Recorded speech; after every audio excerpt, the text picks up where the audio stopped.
Okay बच्चों, तो आज हम आपका फिज़िक्स का चैप्टर 1 का रिमेनिंग पोर्शन, अगला वाला पोर्शन करने जा रहे हैं। हमने पिछले वीडियो में यूनिफॉर्म मोशन और नॉन यूनिफॉर्म मोशन का डिस्कशन किया था।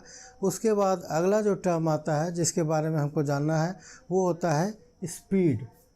जैसा कि हम डे टू डे लाइफ में अक्सर चर्चा करते रहते हैं कि अमुक वस्तु की स्पीड क्या है, ये ऑब्जेक्ट कितनी गति से चल रहा है, ये प्लेनेट कितनी स्पीड से चल रहा है, कितने स्पीड से हमारे चारों तरफ चक्कर लगा रहा है। तो इस तरह से स्पीड टर्म बहुत ही कॉमन वर्ड है और स्पीड को अगर हमें डिफाइन करना है तो हम क्या कहेंगे? Let's write it.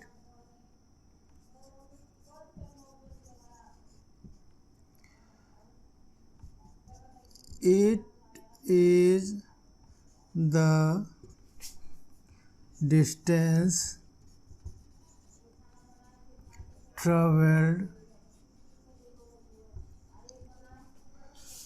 by an object in unit time। ठीक है बच्चों, तो कोई भी ऑब्जेक्ट है इकाई समय में, यूनिट टाइम में कितनी दूर चल रहा है उसको हम बोलते हैं distance travelled by the object in unit time and that term is known as speed. ठीक है, सो इसको हम अगर फार्मूलेट करना चाहें, फार्मूले के टर्म में लिखना चाहें तो स्पीड को क्या लिख सकते हैं? डिस्टेंस ट्रेवल्ड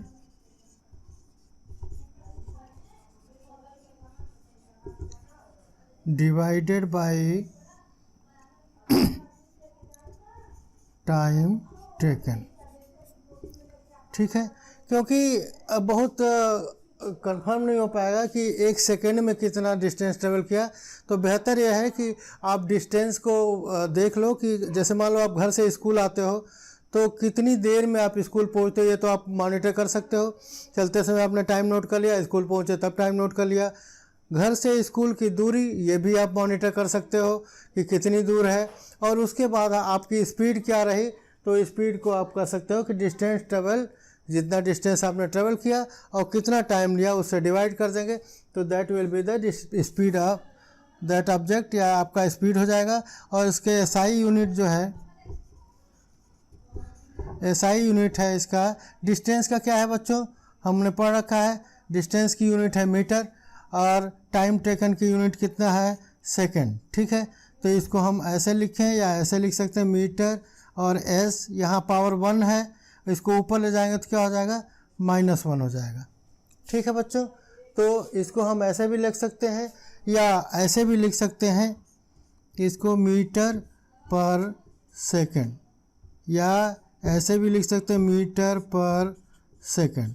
ठीक है, तो either of way you can write it, the thing will be correct, but standard term में जो आजकल चल रहा है टर्मिनोलॉजी, उसमें हम ये पहला वाला टर्म लिखते हैं मीटर, एम, मीटर के लिए एम और सेकंड के लिए S to the power -1। Clear? तो ये हो गया हमारा स्पीड। ओके बच्चों, तो एक बार फिर हम समझने की कोशिश करते हैं कि distance travelled bye an object in unit time को ही हम स्पीड कहेंगे, और इसका डिफिनीशन ये होगा, इसका फार्मूला ऐसे लिखेंगे आप। एसआई यूनिट पूछा जाता है, एसआई का फुल फॉर्म क्या है? स्टैंडर्ड स्पेसिफिकेशन, इंटरनेशनल स्पेसिफिकेशन है एसआई यूनिट। तो एसआई यूनिट इसका जो है वो होगा मीटर पर सेकेंड। ठीक है बच्चों, अब एक चीज़ और ध्यान रखना है कि यहाँ पे डिस्टेंस ट्रेवल्ड जो है वो एक नॉन डायरेक्शनल यूनिट है, इसमें केवल मैग्नीट्यूड होता है, इसमें कोई डायरेक्शन नहीं है कि आप पूरब को जा रहे हैं, पश्चिम को जा रहे हैं, उत्तर को जा रहे हैं, दक्षिण को जा रहे हैं, साउथ को जा रहे हैं, ईस्ट को जा रहे हैं, वेस्ट को जा रहे हैं। It doesn't matter, you go any of the direction, but we are taking the magnitude, कितना आप कवर कर रहे हैं वो चीज़ होती है, और उसको हम बोलते हैं डिस्टेंस ट्रेवल। तो इसलिए जब स्पीड की बात आती है कि वेदर इट इज़ स्केलर और वेक्टर, बच्चों दो राशियां होती हैं, एक होती है स्केलर और दूसरी होती है वेक्टर। वेक्टर उन राशियों को बोलते हैं जिसमें, वेक्टर उनको बोलेंगे जिसमें जो है मैग्नीट्यूड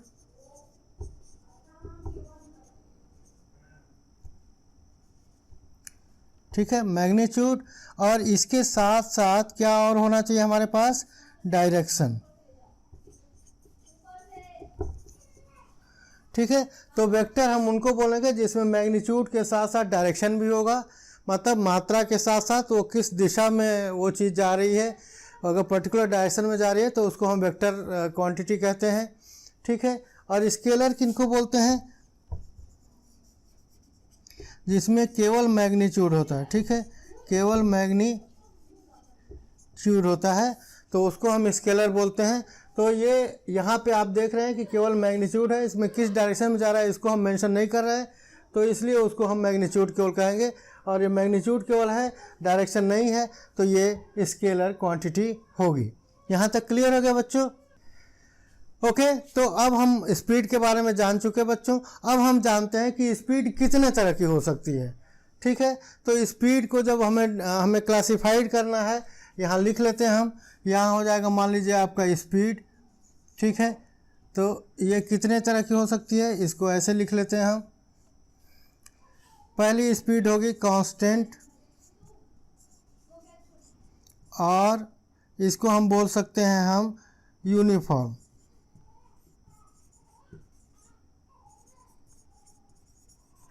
ठीक है बच्चों, पहला तरह का स्पीड हुआ जो कांस्टेंट हो या यूनिफॉर्म स्पीड हो।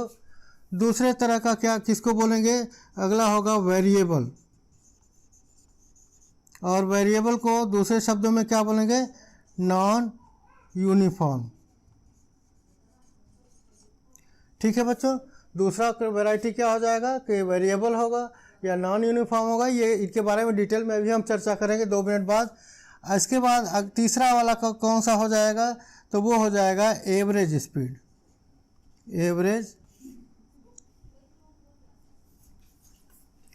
Average speed. ठीक है, और आखिरी हो गया इंस्टेंटेनियस। इंस्टेंटेनियस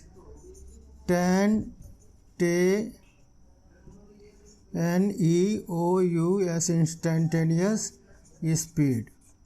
ठीक है बच्चों, तो आपके डे टू डे लाइफ में या आपके सिलेबस के हिसाब से भी यही 4 तरह की स्पीड आप देखेंगे जो स्पीड आप कवर कर रहे हैं। पहला है कांस्टेंट स्पीड और यूनिफॉर्म स्पीड।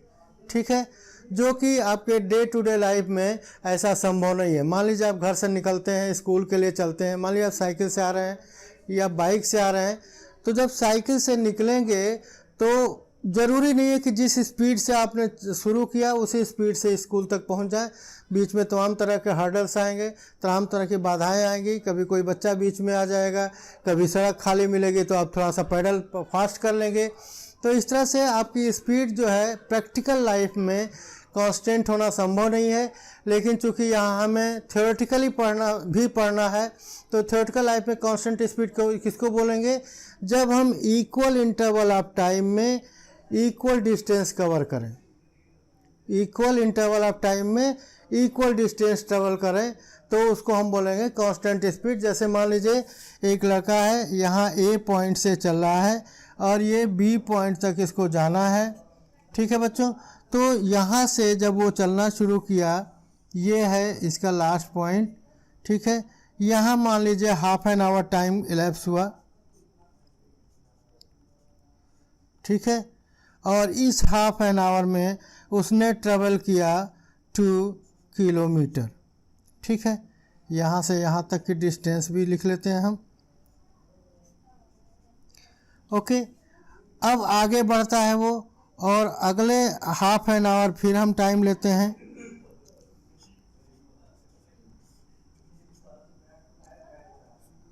और यहाँ भी हम देखते हैं कि यहाँ भी वो 2 किलोमीटर ही ट्रेवल करता है।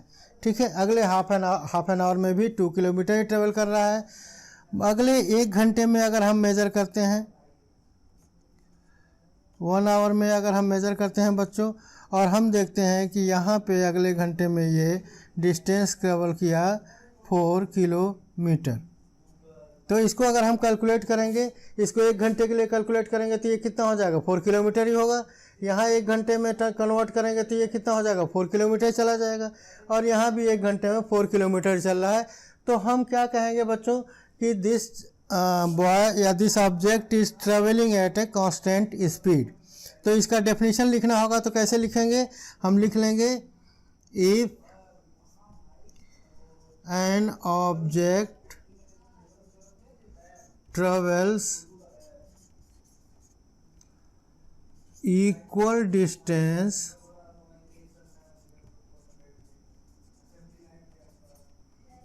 in equal interval of time, then we can say that the object is having uniform or constant speed। ठीक है बच्चों, तो ये हम कहेंगे कि if an object travels equal distance in equal interval of time, then we can say that the object is having uniform or constant speed। Clear हो गया बच्चों, यहाँ तक बात संभव हो गई। और ये भी आपको मैंने बता दिया था कि आपके डे टू डे लाइफ में, जैसा कि मैं अक्सर चर्चा करता रहता हूँ कि फिजिक्स है ही हमारा ऐसा सब्जेक्ट जिसमें हम डे टू डे लाइफ में जो भी घटनाएं होती हैं उसके बारे में हम स्टडी करते हैं और उसके बारे में तथ्यों को जानने की कोशिश करते हैं। तो ये चीज़ मैं बता दूं कि डेली लाइफ में हैविंग अ कांस्टेंट और uniform speed is not possible at all. ठीक है, it is only possible for calculation purpose, और आप कह सकते हैं कि ये जो है केवल थ्योरेटिकल पॉइंट ऑफ व्यू से ही पॉसिबल है। तो ये पॉइंट क्लियर हो गया, कांस्टेंट और यूनिफॉर्म स्पीड। आप इसको स्क्रीनशॉट ले लीजिए या वीडियो को पॉज कर लीजिएगा। आगे हम पढ़ते हैं। ओके बच्चों, तो अगला हम पढ़ते हैं। इसके बाद दूसरा क्या है, वेरिएबल और non uniform speed. Non uniform speed जो हम डे टू डे लाइफ में एक्चुअली एनकाउंटर करते हैं वो क्या है बच्चों, कि वो ये है कि जब हम इक्वल इन डिस्टेंस को अनइक्वल इंटरवल ऑफ टाइम में कवर करें या अनइक्वल डिस्टेंस को इक्वल इंटरवल ऑफ टाइम में कवर करें। जैसे मैं कहूँ कि मैं पहला 20 किलोमीटर चला हूँ आधे घंटे में, अगला 20 किलोमीटर चल रहा हूँ मैं 45 मिनट में, 45 मिनट्स में, या उसके बाद अगला 20 किलोमीटर में चल रहा हूँ 1 आवर में। तो हमारा टाइम क्या है, अलग अलग है, बट डिस्टेंस का वर्ड क्या है, वो इक्वल है। या दूसरे शब्द में कहूँ कि मैं पहला 10 किलोमीटर तो चला आधे घंटे में, दूसरे आधे घंटे में हम 20 किलोमीटर चले गए, तीसरे आधे घंटे में हम 40 किलोमीटर चले गए। तो तब क्या हुआ कि हमारा टाइम इक्वल रहा लेकिन हमारा डिस्टेंस ट्रेवल जो है अलग अलग हो गया। तो उसको हम कहेंगे कि we are having the variable speed. Speed हमारी बदलती रह रही है समय के हिसाब से। तो उसके लिए डेफिनेशन क्या लिखेंगे बच्चों, तो उसके लिए हम लिख देते हैं कि an object travels equal distance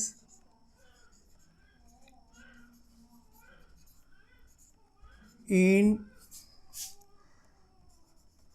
unequal interval of time or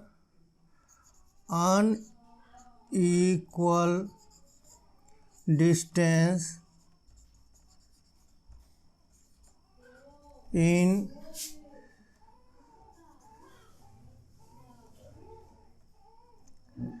equal interval of time, then the object is in non-uniform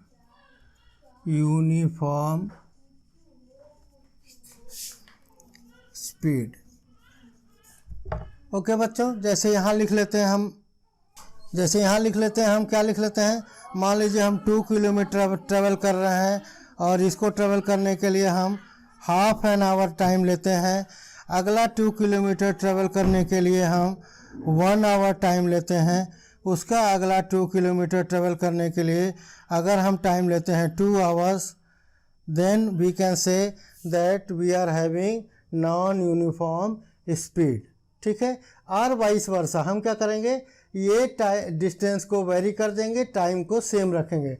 time सारा हाफ एन आवर कर दें और ये डिस्टेंस पहला मान लिया 2 किलोमीटर है तो दूसरा 10 किलोमीटर कर दिया, तीसरा जो 5 किलोमीटर कर दिए। Then also we can have the non uniform और वेरिएबल स्पीड। तो इसको भी आप नोट कर लीजिए बच्चों। ओके बच्चों, तो एवरेज स्पीड किसको कहेंगे, the ratio of total distance travel to the total time taken is known as average speed. और इसको फार्मूलेट करेंगे तो कैसे लिखेंगे, हम यहाँ लिख देंगे स्पीड और यहाँ पे एवरेज के लिए ए भी लिख लेते हैं और इसको लिख देंगे टोटल डिस्टेंस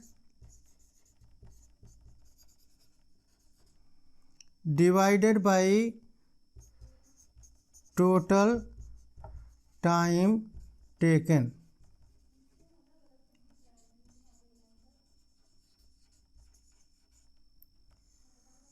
ठीक है, total distance travel by total time taken को हम क्या बोल देंगे, एवरेज स्पीड। तो ये क्लियर हो गया।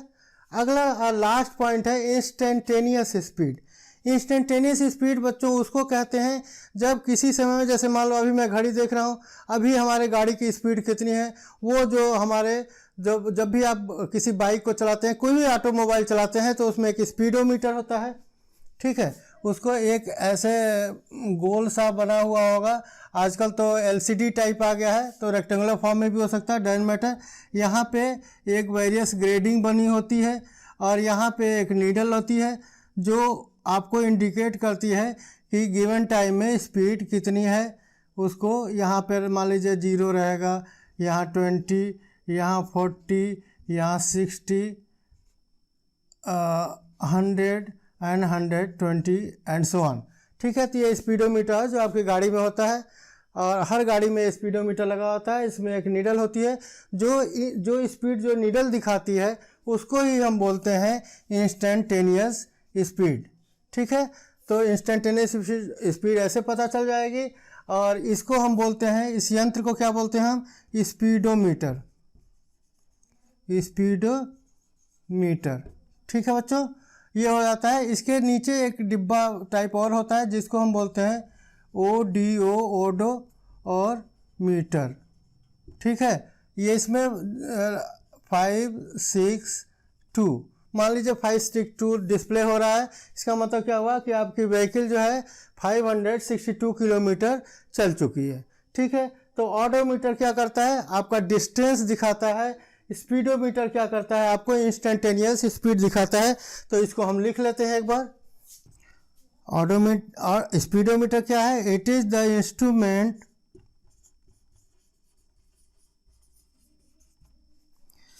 विच इंडिकेट्स, साथ साथ में आप लिखते भी रहिए, which indicates the instantaneous speed. ठीक है, तो ये एक इंडिकेटर है, एक इंडिकेटिंग इंस्ट्रूमेंट है जो आपको किसी भी व्हीकल का इंस्टेंटेनियस स्पीड बताता है कि किसी दिए हुए समय में उसकी स्पीड कितनी है। ठीक है, और ऑडोमीटर ये तो हो गया आपका स्पीडोमीटर। दूसरा एक और इंस्ट्रूमेंट होता है जो आपके इंस्ट्रूमेंट पैनल पे लगा होता है, इसको ऑडोमीटर बोलते हैं। It indicates the distance travelled by the vehicle. Okay बच्चों, तो ये ऑडोमीटर जो बीच में होता है, आपके सबके पास अगर व्हीकल है तो आप वहाँ पे देख सकते हैं, एक स्पीडोमीटर के बीच में एक स्लॉट बना होता है, खिड़की होती है, विंडो होता है जिसमें तमाम डिजिट्स इंडिकेट करती है। मैंने यहाँ 3 ही बताया, हो सकता है 4 डिजिट हो, 5 डिजिट हो, that is as per your vehicle which one you are going to use it. तो वहाँ पे ऑडोमीटर आपको वो बताएगा कि टोटल कितना व्हीकल डिस्टेंस ट्रेवल कर चुकी है। ठीक है, इसमें एक और पॉइंट होता है, यहाँ पे एक छोटा सा नॉब होता है, वो उससे आप रीसेट भी कर सकते हैं इसको। ठीक है, मान लीजिए कि आप किराए की कोई गाड़ी ले रहे हैं, आपको पता करना है, हमें पे करना है कि पर किलोमीटर के हिसाब से हमें कितना रेट देना है, तो यहाँ पे एक नॉब होता है, उसको दबा देंगे तो it will reset to the zero, और उसके बाद से जितनी दूरी आप ट्रेवल करेंगे वो डिस्टेंस यहाँ दिखाएगा, और उसको हम उसके हिसाब से हम पेमेंट कर सकते हैं। ठीक है, तो ये बटन होता है, उसको रीसेट बटन बोलते हैं। ये ऑडोमीटर हो गया, ये स्पीडोमीटर होगा। स्पीडोमीटर आपको इंस्टेंटेनियस स्पीड बताएगा। ठीक है, तो ये 4 तरह की स्पीड आपके डे टू डे लाइफ में आप एनकाउंटर करेंगे, आपके सामने आएगा। इंस्टेंटेनियस स्पीड हर गाड़ी में तुरंत पता चल जाएगा।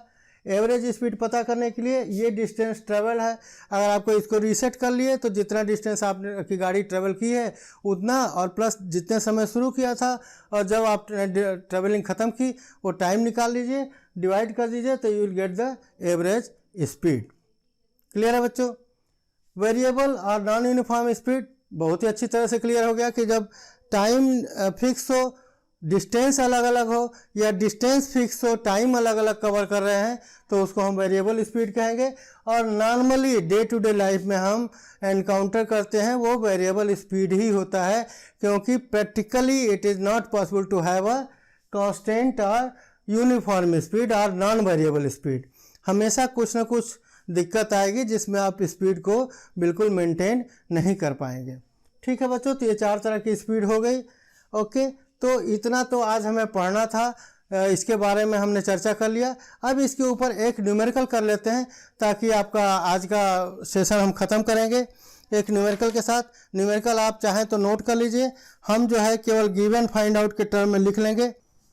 ओके बच्चों, तो एक एग्जांपल हम ले लेते हैं। एक मॉर्निंग वॉकर्स है, ठीक है, वो जो है एक घंटे में एक मॉर्निंग वॉकर है जो बता रहा है क्वेश्चन में कि 1 घंटे में 5 किलोमीटर की डिस्टेंस ट्रेवल कर रहा है।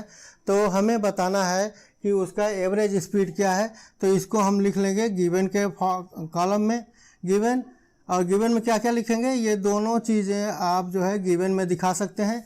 Distance travel is 5 kilometre, time taken is 1 hour. तो अब हमें टू फाइंड आउट क्या करना है, ये हमारे लिए है कि हमें एवरेज स्पीड पता करना है। ठीक है बच्चों, कि एवरेज स्पीड क्या है इस आदमी का जो कि 5 किलोमीटर की दूरी को 1 घंटे में मॉर्निंग वॉक के दौरान कवर कर रहा हो। ठीक है बच्चों, तो हम पढ़े हैं, यहाँ पे सॉल्यूशन लिख देंगे कि वी नो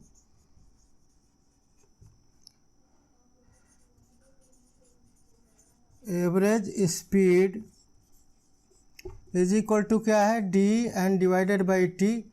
इसको हम बोलते हैं डी डिस्टेंस, और इसको हम बोलते हैं टाइम। ठीक है, तो ये हो जाएगा आपका डी क्या हो गया बच्चों, ये हो गया 5 किलोमीटर, और टाइम कितना हो गया हमारा 1 आवर। ठीक है, तो इसको हम क्या लिख सकते हैं, 5 किलोमीटर पर आवर। ठीक है, तो ये हो गया हमारा एवरेज स्पीड, और ये हो गया हमारा आंसर। ठीक है बच्चों, तो ये एग्जाम्पल 3 रहा। एक और एग्जाम्पल हम टेकअप करेंगे। ओके बच्चों, तो एक और एग्जाम्पल लेते हैं हम, और इससे बिल्कुल ही हमारा कॉन्सेप्ट क्लियर हो जाएगा। दूसरा एग्जाम्पल क्या है कि न्यू दिल्ली हावड़ा राजधानी एक्सप्रेस है, जो स्टार्ट करती है कहाँ से, न्यू दिल्ली से। न्यू दिल्ली रेलवे स्टेशन को शॉर्ट फॉर्म में हम ऐसे लिखते हैं RLYSTN at 4:45 PM and reaches Howrah को शॉर्ट फॉर्म में ऐसे लिखते हैं। आप जब भी रेलवे का टिकट खरीदेंगे तो उसका शॉर्ट फॉर्म SWSE लिखा रहता है। ये कोड होता है हर रेलवे स्टेशन का अलग अलग, जैसे दिल्ली का DLI होता है, ऐसे करके। तो Howrah at 9:45 AM next day, अगले दिन 9:45 पे सुबह पहुंचती है। चलती कब है, पिछले दिन शाम को 4:45 पे। The distance between the two मतलब कौन सा, दोनों रेलवे स्टेशन के बीच की डिस्टेंस कितनी है, 1445 किलोमीटर है। तो find the average speed in kilometre per hour as well as in metre per second. Clear बच्चों, यहाँ तक आपकी बात क्लियर हो गई? ओके, अब हम सॉल्यूशन करते हैं। सॉल्यूशन में बच्चों हमें टाइम जो दिया हुआ है उसको थोड़ा सा ध्यान रखना है कि जैसे शाम को 4:45 से शुरू करते हैं, 4:45 से जब काउंट करना शुरू करेंगे तो रात के 12 बजे तक पहुंचते पहुंचते हमारी घड़ी क्या हो जाएगी, 12 पे जैसे पहुंचेगी उसके बाद क्या हो जाएगा, 0 हो जाता है। उसके बाद तो 1 2 3 फिर शुरू हो जाता है। तो 12 बजे तक का टाइम हमें अलग कैलकुलेट करना पड़ेगा, और उसके बाद का सुबह वाला टाइम चूँकि सेम है, 0 से शुरू हो रहा है तो उसमें कोई दिक्कत नहीं, उसको एज इट इज़ प्लस कर सकते हैं। तो हम पहले कैसे करेंगे, टाइम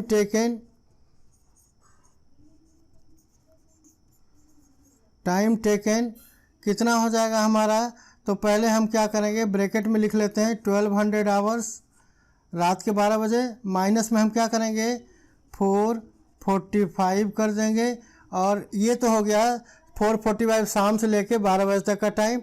और इसके बाद हम कितना करेंगे, तो 9:45 हमारा सुबह वाला टाइम है, तो ये एज इट इज़ ऐड करना होगा। ठीक है, एक बार फिर से ध्यान दीजिए कि जब भी हम घड़ी में देखते हैं जैसे ही 12 बजता है उसके बाद हमारा टाइम क्या हो जाता है, रीसेट हो जाता है, फिर 1 2 3 4 हम काउंट करने लगते हैं। ठीक है, बट यहाँ पे ट्रेन तो रुकेगी नहीं, ट्रेन तो चलती रहेगी। तो हमें क्या करना होगा कि 12 बजे से लेकर के 4:45 के बीच का टाइम पहले पता कर लेना होगा, और उसमें अगले दिन का जो 9:45 आवर्स है उसको ऐड कर देंगे, तो टोटल टाइम टेकन हो जाएगा। और इसको हम कैलकुलेट करेंगे तो ये कितना हो जाएगा। अब यहाँ पे और ध्यान रखना है कि ये 12 आवर्स है, और ये अगला वाला 4:45 जो है वो मिनट्स है। तो जब यहाँ से जब कैरी लेंगे, क्योंकि यहाँ पे 0 0 है, आपको 45 माइनस करना है, तो आप जब कैरी लेंगे तो क्या होगा, यहाँ से लेंगे 1 आवर, और उसको जब इधर ले जाएंगे पॉइंट के बाद तो क्या हो जाएगा, वो 60 मिनट्स में कन्वर्ट हो जाएगा, क्योंकि हमें पता है कि 1 घंटा बराबर 60 मिनट के होते हैं। तो अब हम जब माइनस करेंगे, यहाँ पे रफ में आप लिख सकते हैं 1200, और यहाँ हो जाएगा 4:45, और इसको जब माइनस करेंगे यहाँ पे, तो यहाँ क्या हो जाएगा, यहाँ पे हो जाएगा 60, इसको अदर वर्ड्स में इसको 11 आवर 60 मिनट लिख सकते हैं। ठीक है, तो अब इसमें हमें आसानी हो जाएगी। अब इसको हम इग्नोर कर देते हैं थोड़ी देर के लिए। 60 में से 45 माइनस करेंगे तो कितना बचेगा बच्चों, 15, और यहाँ 11 बचा हुआ है, 11 में से 4 जाएगा तो कितना बचेगा, 7, और यहाँ तो 1 में से 1 उधर कैरी चला गया, तो यहाँ 1 बचा ही नहीं, तो इतना ही बचा। 7:45 आवर्स हुआ यहाँ पे, 7:15 + 9:45, and that will be equal to, इसको ऐड कर दीजिए, 45 और 15 क्या हो जाएगा, 60 हो जाएगा। तो 60 के लिए फिर 0 0 कर लेंगे, और इस 60 को इधर एज ए कैरी लाएंगे, तो यहाँ क्या हो जाएगा, 8 हो जाएगा, और 9 कितना हो जाएगा, 8 और 9 17, और ये हो जाएगा हमारा 17 आवर्स। तो ये हमारा टोटल टाइम टेकन हो गया। अब हमारी समस्या समाधान हो गया। टोटल डिस्टेंस हमें पता है, टोटल डिस्टेंस कितना दिया है बच्चों, 1445 किलोमीटर। अब हमें क्या पता करना है, स्पीड पता करना है बच्चों, और स्पीड क्या होता है, वो भी एवरेज पता करना है। तो एवरेज स्पीड क्या होगा, वो होगा, हमारा फार्मूला हमको पता है, total distance covered and divided by क्या लिखेंगे बच्चों, total time taken, total time taken. और ये हो जाएगा, हमें आपको नीचे लिखना है, मेरे पास जगह कम है इसलिए थोड़ा मैं बगल में ही लिख रहा हूँ, 1445 डिवाइडेड बाई कितना हो जाएगा, 17, ये वाला 17 टाइमिंग है। और इसको जब हम डिवाइड करेंगे तो आपके पास ये आंसर के रूप में कितना आ जाएगा, 85 आ जाएगा। आप कैलकुलेट करके देख लेना, ये हो जाएगा किलोमीटर, ऊपर क्या है किलोमीटर है, नीचे क्या है बच्चों, आवर है। तो ये आंसर हमारा क्या आएगा, किलोमीटर पर आवर में होगा। तो पहला पोर्शन तो हो गया, क्या करना है, average speed in kilometre per our, ये तो हमें पता चल गया। दूसरा क्या पता करना है, मीटर पर सेकंड में। और हमने आपको हमारे पिछले वीडियो में आपने देखा, हमने बताया था आपको कि जब किलोमीटर पर आवर को मीटर में कन्वर्ट करना होता है तो 5/18 से मल्टीप्लाई करते हैं, और मीटर से किलोमीटर में कन्वर्ट करना होता है 18/5 से मल्टीप्लाई करते हैं बच्चों। तो वो चीज़ याद रखना, उसका कैलकुलेशन कैसे किया था। अगर आपको नहीं याद आ रहा है तो पिछला वीडियो देख लीजिए, उसमें पता चल जाएगा आपको। तो इसको हम करते हैं कि स्पीड, और ये एवरेज ही रहेगा, और ये हो जाएगा 85 मल्टीप्लाइड बाई 5/18, ठीक है। और इसको हम जब कैलकुलेट करेंगे बच्चों तो ये आप कैलकुलेशन कर सकते हैं। ओके, तो स्पीड एवरेज क्या करेंगे, 85 और मल्टीप्लाइड बाई 5/18 हो जाएगा, और ये सम है 23.6 के लगभग आएगा मीटर पर सेकेंड, ठीक है बच्चों। तो ये हो जाएगा हमारा आंसर। ये ध्यान रखिएगा, जो भी कैलकुलेशन करेंगे वो आप अपनी कॉपी में राइट साइड में मार्जिन 1 लगा लीजिए और उसमें कैलकुलेशन वहीं दिखाइए, ताकि कभी भी एग्जामिनर को जब ज़रूरत हो क्रॉस चेक करने की तो वो चेक कर सके। और उस पोर्शन को आप जैसे मान लीजिए आपकी कॉपी इतनी लंबी है, आपने इतने पोर्शन में यहाँ कैलकुलेशन किया, जैसे मैंने यहाँ कैलकुलेशन किया है, तो इसको जो है आप बाद में एक स्ट्रेट लाइन से क्रॉस करिए, ताकि हमें पता चल जाए कि हमें चेक करना होता है, हम देख सकें, ठीक है। तो ऐसे ही आप डिवीज़न वाला भी करिएगा, और ये इस तरह से आप आंसर करिएगा। आज का सिलेबस तो हमारा इतना ही था, वो हमने पूरा कर लिया। अब हमारे आपके लिए होमवर्क हम दे रहे हैं, वो बहुत ध्यान से सुनिए कि एनी 2 क्वेश्चंस, ठीक, 2 क्वेश्चंस परटेनिंग टू स्पीड, ठीक है। एवरेज स्पीड हो, इंस्टेंटेनियस स्पीड, जो भी आपको मिले। आपको अगर कहीं नहीं मिलता है तो एनसीईआरटी की बुक आपके पास है, उसमें बहुत सारे क्वेश्चन हैं, उसमें से आप न्यूमेरिकल करना है, आपको कोई भी 2 न्यूमेरिकल करना है, ये ध्यान रखिएगा। और ये करने के बाद आपको कल तक का हम टाइम देंगे, और तब तक आप इसको प्रिपेयर करके और अगले दिन हमें पुटअप करिएगा, ठीक है। तो एक दिन का गैप करके हम आपका नोट्स टेकअप करेंगे, चेक करेंगे, तो उसको पुटअप करिएगा। और ये ध्यान से समझिएगा, अगर कोई डाउट होता है तो उसको आप कमेंट में लिखिए, हम आपको क्लियर कर देंगे, ठीक है।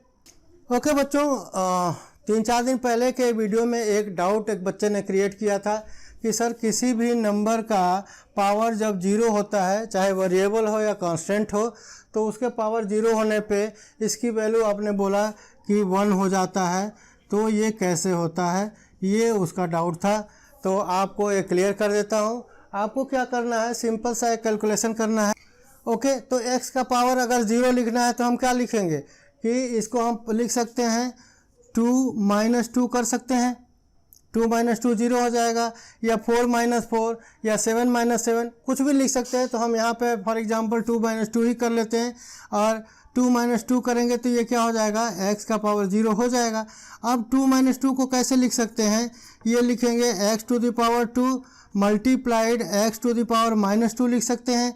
इसको फर्दर और क्या लिख सकते हैं, x⁻², और ये पावर माइनस में है तो इसको डिवाइड में ले सकते हैं, और ये पावर तब प्लस हो जाएगा। यहाँ तक कर सकते हैं बच्चों। अब यहाँ पे इसकी वैल्यू कितनी हुई ये देख लेते हैं। तो x⁻² ऊपर भी है, x⁻² नीचे भी है, तो ये कैंसिल आउट हो जाएगा, और यहाँ क्या बच जाएगा, 1 बच जाएगा। और यहाँ पे क्या हुआ था, हमारा x⁻0 हो गया था, क्योंकि 2 - 2 किए थे तो x⁻0। तो इस तरह से हम किसी भी नंबर का x की जगह पे, इसलिए हमने वेरिएबल लिया है, यहाँ कांस्टेंट भी ले सकते हैं। किसी भी नंबर का या किसी भी वेरिएबल का पावर अगर 0 है तो उसकी वैल्यू हमेशा 1 होगी, जैसा कि हमें इस एग्जाम्पल से आपको क्लियर किया है, ठीक है। इसके बाद भी अगर नहीं समझ पाता है तो आप फिर बताइए, हमको तो लगता है क्लियर हो गया होगा, अब इसमें कोई डाउट नहीं रह गया। Okay bye, thank you, see you.